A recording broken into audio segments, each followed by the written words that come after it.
Cockazoids in the building. If you know about me, I collect y'all like action figures, okay? Yeah, I love me a good Cockazoid. You, ma'am, I saw you when I walked in. I gotta have you. You look like every good soccer mom this side of the Mason-Dixon. You know what I'm saying? Now, you probably don't do soccer-y stuff, but you look like you cook a good cake, brownie, something. Yeah, my man shaking his head too, like, yeah. Caterer. You was a caterer? See, I know my bakers, boo. Don't play me like that. You just as comfortable as all get out. You probably smell like cake and cookies on a good day. You know what I'm saying? I can already tell. Y'all back there in the back, y'all wild. That's a whole good mix right there. That's all of Grand Rapids right there. White and Mexican, all in one day. You know what I'm saying? Y'all the Rainbow Coalition in this boy right now. You know what I'm saying? Y'all the only minorities really in Wyoming. You know what I'm saying? Yeah, I know, sister, you an implant. You only here because somebody brought you here. You feel what I'm saying? Yeah, you're not here on your own. You know what I'm saying? You don't even really come on this side of town. Let's just come on, be truthful. You feel what I'm saying? That's your good girlfriend right there? I already know. You look like you got a couple more black friends, too. Come on, tell the truth. Yeah, but look. I know the ones that black people collect for real. You feel what I'm saying? And you one of them because you loud at the job just like we need you to be. You know what I'm saying? You know where all the deals is, you coupon and all that. You feel what I'm saying? Yeah, and you got holes in your jeans, so that means you're relevant. Okay? Yeah, if you ain't got holes in your jeans these days, kill yourself because that's not what's popping. You know what I'm saying? Holes in jeans and beards is what's popping. My man back there, oh my God, the women love you so much. I have to get 2 pictures of you before I leave here tonight. You understand me? Yeah, I got to get my Instagram up. That beard right there, that's 40 friends all day. You know what I'm saying? You, sir, got the little mild mannered daddy beard, so you know what I'm saying? I'm going to get a picture with you too, but you know what I'm saying? It's my man that's winning. You know what I'm saying? Looking like Duck Dynasty Jr. in the back. You know what I'm saying? Do you hunt, sir? Oh, yeah, you know, you shoot some shit. That's what I like. You definitely look like you shoot some shit. That's what's up. You know what I'm saying? Like I said, I love you, the Caucasoid, for real. I don't know what you other African Americans are doing, but you better collect you some white friends. They the new blessing. Hello, Jesus. Yeah. You know, like me, the more white friends you get, the more your drinks is free. Hello, Jesus. Yeah, don't nobody like paying for drinks like white folks. Hello? You feel what I'm saying? I don't know about y'all. I have been through some of the most traumatic stuff. I have been to work. All I had was $10. It was either get gas or eat. Told my white friend Tom what my dilemma was. He hit me with the, oh, JD, I gotcha. You're fine. Not only did he feed me that day, put gas in my car, he took me to the after-work affair, got me towed all the way up, and I went home with that same $10 I started the day with. I don't know where you're from, but where I'm from, that's called a blessing. Get your white friends up, I'm telling you. I don't know about y'all, but black folks, let's just be honest. White friends, black friends, they just ain't, the value just ain't as high as it used to be. You know what I'm saying? Like, I ain't gonna lie, like, black friends' value is really dropping. You know what I'm saying? Like, your black friends will never say stuff your white friends say. Like, for instance, your money's no good here. You'll never hear no black friend say that. Look, all the white folks like, black people say that? No, they do not. They never say nothing like that. You feel what I'm saying? I realize I'm fat now. Yeah, I don't wear black no more. I don't try to slim myself down. I'm fat, okay? And I realized I was fat because I was tying my shoe one day and I passed out. Anybody ever was tying your shoe and was trying to get that last knot? You sitting there and then all of a sudden you just fall out? Yeah, that means you fat. But here's the thing though. In me being honest, I don't want to lose no weight. You know why? Because I realize fat guys are winning. Fat guys is in now. You got to get you a fat guy in your life, ladies, if you don't got one, because they are economical. Like, for real, fat guys are so wonderful, you can always make your DT or consumer energy arrangement with a fat guy. Yeah, because we like an extra blanket and a comforter. You ain't never got to turn your heat no higher than 66 in the wintertime with me. You get right here in this little breakfast nook, you might lose 30 pounds. You ain't got to get that seaweed wrap, just get on up in here, boo. And I'm going to tell you, if you really want to get interested, you ain't lived till you had some of these man titties. Yeah, man titties is the new hot thing. I'm telling you, trying to do different things, you done did everything else. Mutual titty suck. That's what's popping now, man. Get a nipple nipple in your mouth. Share a nipple once among each other. You feel what I'm saying? You get one, he get one. It's a happy-go-lucky thing. And listen, nipples are way less aggressive than the other thing we want you to suck. So, I mean, go ahead and get it.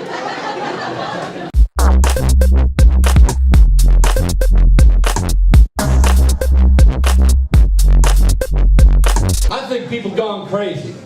I really do. I stopped by Home Depot the other day. They had a big sign right out front, just read Black Pussy Willows. I didn't know if that's racist or compelling, because I don't know what willows means. All I knew is I didn't want to stick around to see a black pussy willow. But $29.98 seemed like a pretty good price. And I'm afraid you take that home, your wife's going to say, I can't believe you brought this thing back to our house. You can just say, I can't either. But it was on special. So I think the most optimistic person's got to be the guy who determined the standard size of a sheet of toilet paper. 4 inches? Who can use 4 inches? I'm 65 years old. I'm well practiced. And still every time it's like, really? Are you kidding me? Pop through again? I don't know how anyone ever has clean fingernails. Mine are dirty right now. Very dirty. So if you haven't figured it out, this is the senior citizen portion of the program. And I'm not thrilled about that either. And to tell you the truth, the ladies I date are never thrilled. Don't get ahead of me. I mean, they're never thrilled when I make that announcement. See, now at this point, if I'm out on a date and things get romantic and start to get physical, and all of a sudden I got to stop and say, well, looks like we're about to enter the senior citizen portion of this program. They're always waiting for the next announcement. And this portion of the program will be sponsored by Viagra and 5-Hour Energy. There's nothing says entertainment like an old man with a boner and 5 hours worth of energy. I did go to my doctor, though, to see if I was still healthy enough for sex. I said, look, Doc, I want to combine Viagra, 5-Hour Energy, and a 28-year-old girl. He said, sounds like fun. I said, yeah. But I got to tell you, just an hour of that, with this age discrepancy, is probably enough to be fatal. I said, I know, Doc, but I'm old. So at this point, the way I figure it, if she dies, she dies.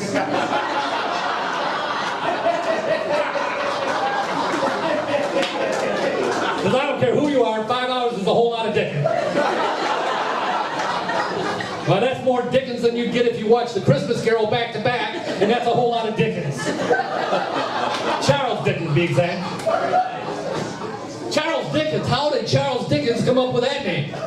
Good God, Dickens, are you kidding me? I get it if you're a blacksmith to call you Smith, have to be the son of John. He might call you Johnson, but Dickens, what the hell was he doing?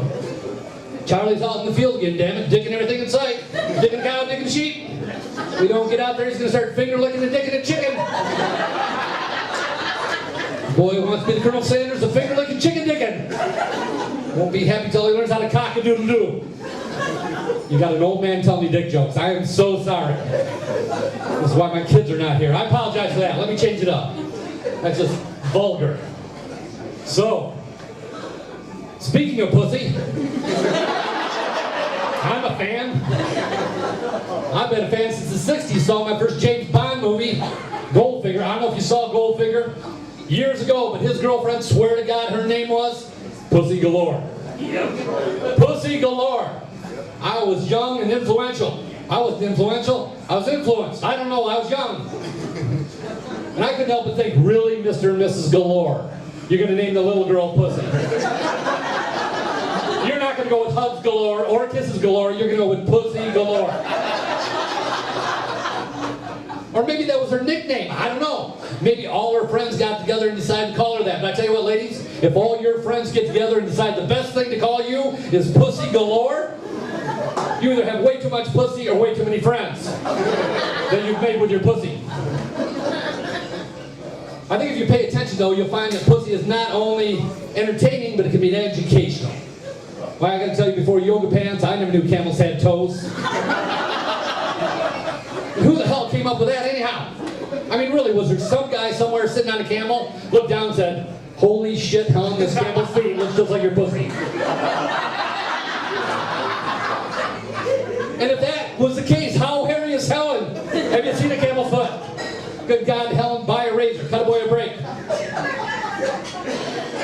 And why wasn't his story? I was in Egypt trying to get out to the pyramids. Everybody took off but me. I looked down to find out my camel just pussyfooting around. Pussyfoot. Who started all the pussyfooting? I hope nobody's sticking a foot too close to a pussy. I hope there's no pussy that looks like a foot.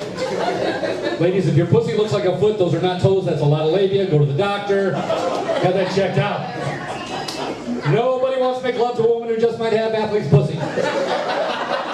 Can't be sexually interacting with fast actions and actions is what I'm saying. This is just vulgar jokes. I'm sorry. I apologize. This is just what I know. It's what I know because I'm getting old. I am 65 years old.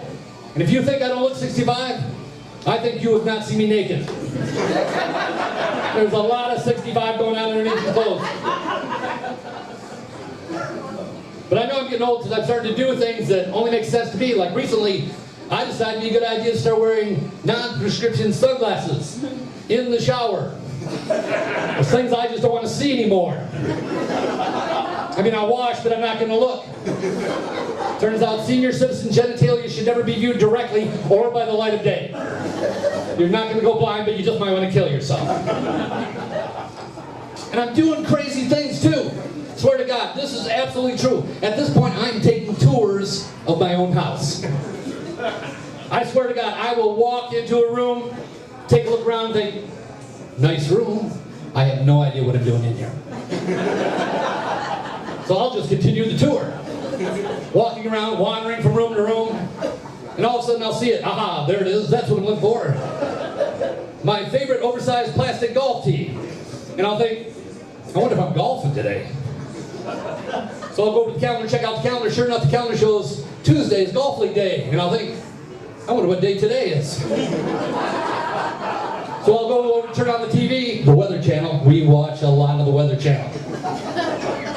But not for the weather, for those announcements they make, like, good morning, today is Tuesday, August 10th. And I'll say Tuesday, August 10th, Tuesday, August 10th. Look at the calendar, problem solved, I'm golfing today. And then I'll think, I wonder if I can find my favorite oversized golf tee around here someplace. So I'll start walking around the house, wandering from room to room, and I'll see it, there it is. My favorite oversized plastic golf tee, and I'll think, I wonder if I'm golfing today. So I'll go over the calendar, look at the calendar. Sure enough, the calendar shows Tuesday, golf league day, and I'll think, I wonder what day today is. I'll go over to the TV, turn on the Weather Channel. We watch a lot of the Weather Channel. But not for the weather, for those announcements they make. Like, good morning, today's Tuesday, August 10th, and I'll say Tuesday, August 10th, Tuesday, August 10th. Go back over, look at the calendar, you probably think you know where this is going. So did I on Tuesday, August 10th, for about 2.5 hours. Then the doorbell rang. I went to the front door. A young man standing on my front porch. I opened the door. He said, he's holding the Bible. He said, good morning, sir. I'm a Jehovah's Witness, and I'm here to ask you a question. He said, is today the day you're going to let Jesus in your life? I said, I don't have a freaking clue. But come on in. I'll turn on the Weather Channel. We can find out together. My name's Ted Boss. That's my time. Thanks, my guys.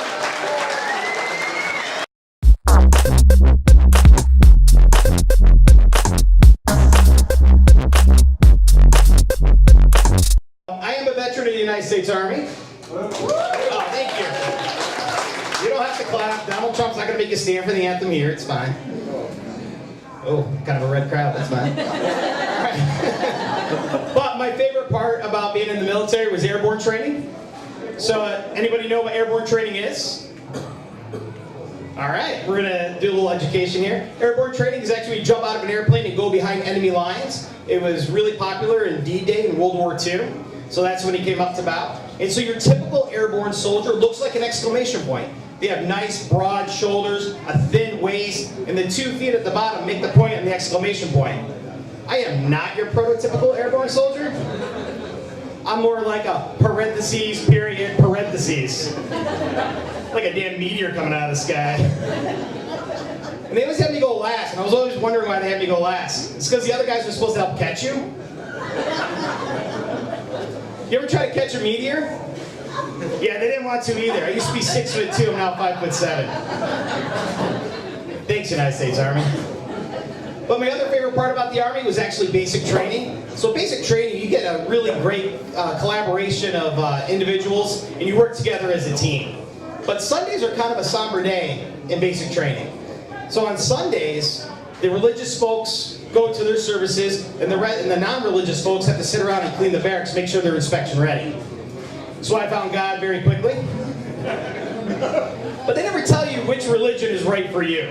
And so my one buddy's like, hey, why don't you go to religious services with me? He's like, I'm Mormon. I was like, all right. I've never met a mean Mormon, never met a bad Mormon. But as soon as you get there, they don't advertise all the stuff that's bad about the Mormon religion. They're like, hey, you gotta donate 10% of your earnings, no sex, and no beer. I was like, no David Steves. That's it, I'm out of here. But being in the military was good. But one of the worst things about being in the military is fighting terrorists. You didn't see that one coming. It's fine. No, but speaking of fighting terrorists, the only thing that's more scary than terrorism is parenthood. Because you don't negotiate with terrorists. But I negotiated 3 Uno hands before I had to put my kids to bed the other night.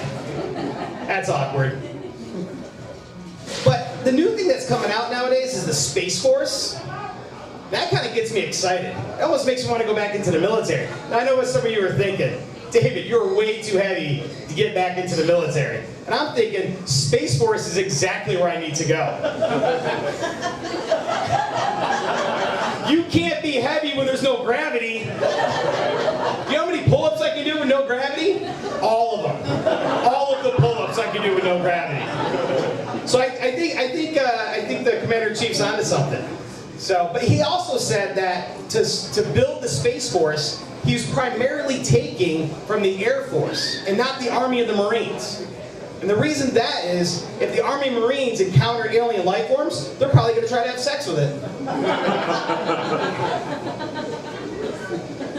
So I love my parents. My parents have been married for 44 years, and I think that's awesome. Thank you. Yeah, I'll tell them you said congrats. That was awesome.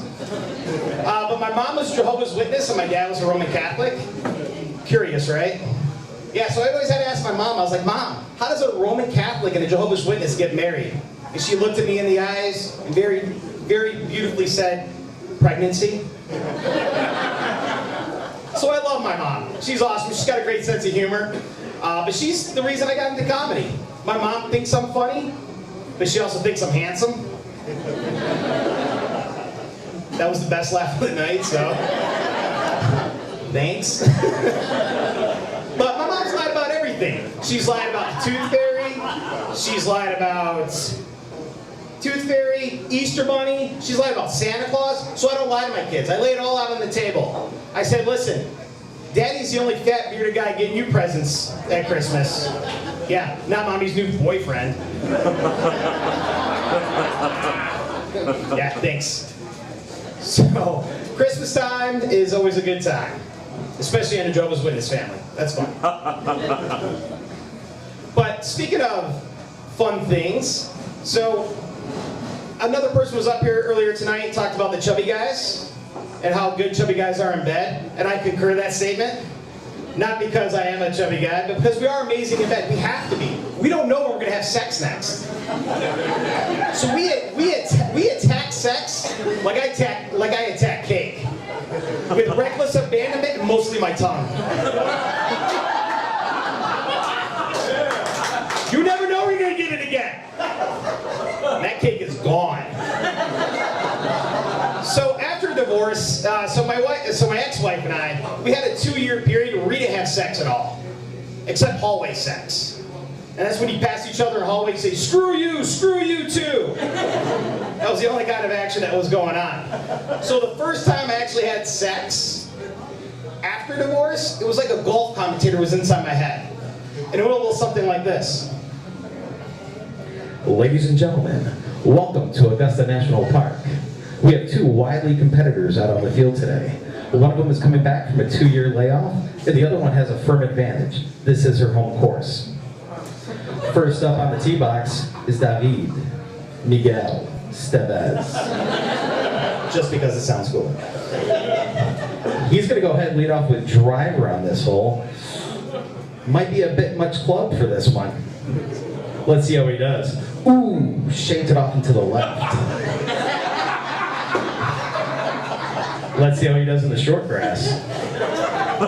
This part he looks a little bit more familiar with.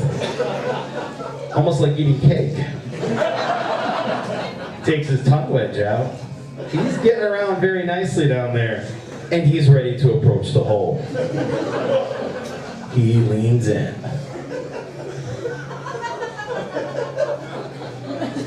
He takes a nice step back. He approaches, it hits it, ladies and gentlemen. It is in the hole! It is in the hole! Thank you. Thank you. Thank you for applauding my sex life. It's amazing. Speaking of sex life, I think digital has totally ruined sex these days. Because you're like, Alexa, play Boner Jams 03. Just doesn't have the same ring to it. So back in the early 2000s, some of you may be a little too young for this joke, but back in the early 2000s, you always had that mixtape that you went to, that Barry White, or that special song that really got the crowd going. And so my favorite one was always Dave Matthews' band Crash City. It was back in the early 2000s. And so I had a young lady and I were about ready. And so I was like, hold on, let me put on some music. And she goes, I swear, if you put on Dave Matthews Band, I'm out of here. And I was like, nobody can resist the sound or the beautiful, sweet lyrics of Dave Matthews. So I went ahead and I pressed play. She was not bluffing. Yeah, she left. The only thing more depressing than not making love to a Dave Matthews song is masturbating to it. I'm pretty sure that's what that whole CD was about. So I like sports. I'm a sports guy. Anybody else here like sports? All right. But you know what really chaps my ass? Running. It's harder when you're this big. But I've actually completed 2 marathons. Thank you for clapping. Yeah, the last marathon, somebody beat me with a jump rope. That's embarrassing. You're going, and I saw him on the out and back around mile 14. I was like, there's no way he's going to catch me. Mile 25. Why is he so good with a jump rope? This is awful.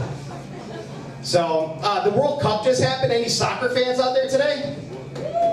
Yeah, that's exactly how many I thought I would get. I hate soccer. Soccer is the worst sport ever. I have to coach it for my kids, but that's the only thing I want to do with it. With soccer, it's like if I wanted to watch somebody struggle to score for 90 minutes, I just go to the bar with my friends. It's pretty much the same thing. So I got the light tonight. You guys have been absolutely wonderful. Thank you all so much. I appreciate you.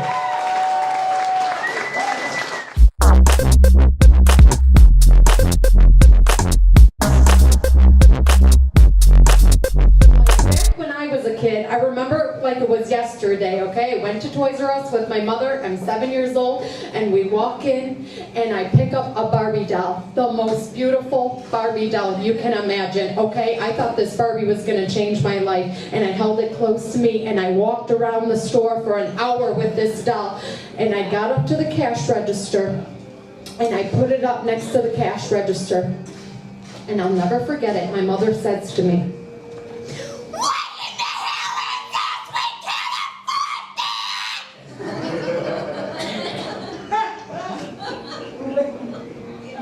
and kids are never gonna know what that's like.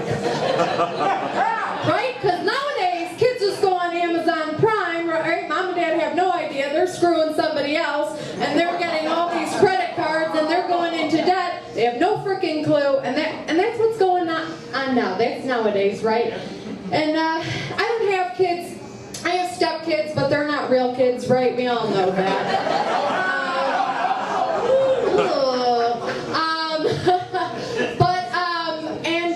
And I kind of hate it, other than their mother that I have to deal with. I hate the fact that, wow, I've got to spend all these money on these kids, right? And they're older. They're actually 15 and 16. They're girls, and so I'm trying to convince them not to go to college, because that shit's expensive, okay? I want a car, let's be honest. And so I told them, they go, Kara, we want to be engineers. I go, honey, you like math? Okay, why don't you become a stripper? You can count all those dollar bills at the end of the night, okay, honey? But Okay, I'll give him credit. I'm gonna tell you something. He did something real sweet for me. Real sweet. He got a vasectomy for me. He did. Can you imagine that? They just turned your little balls into little voodoo dolls, right? But he did that for me. Right, he did that for me because, you know what? I didn't want to have babies, honestly, because of the commitment to Facebook. Oh my God, my friends are on Facebook 150 times a day posting, right? The eating and shitting, the eating and shitting, the eating and shitting, the eating and shitting, eating and shitting and eating and shitting. Oh my goodness.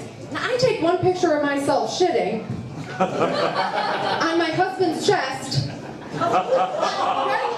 And Mark Zuckerberg bans me from Facebook. My God. You know what, Mark? You know what, Mark? Zuck you, okay? It's you, Mark. I've got a beautiful mother, bless her heart. I love my mother.